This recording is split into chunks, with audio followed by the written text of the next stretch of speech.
ওম অখণ্ড সংহিতা বা অখণ্ড মণ্ডলেশ্বর শ্রী শ্রীমৎ স্বামী স্বরূপানন্দ পরমহংসদেবের উপদেশ বাণী ষষ্ঠ খণ্ড হইতে পাঠ। পৃষ্ঠা সংখ্যা 104।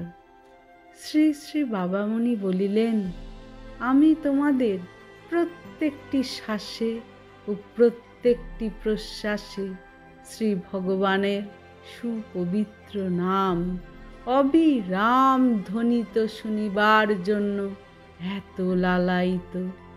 তারই জন্য আমি তোমাদের প্রত্যেকটি হৃৎস্পন্দন ধ্বনির সাথে অখণ্ড অনাহত নাদের পুনরুচ্চারণ শ্রবণে পিপাসু।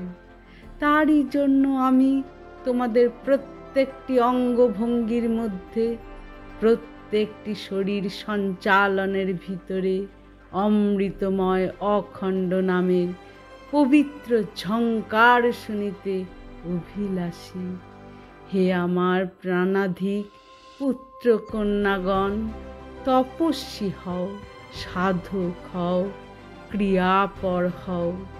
সংসারের সহস্র বিঘ্ন বিপুলতার প্রতি ভ্রূক্ষেপ মাত্র না করিয়া সাধন পথে অনুক্ষণ অগ্রসর হইতে থাকো। হরি ওম।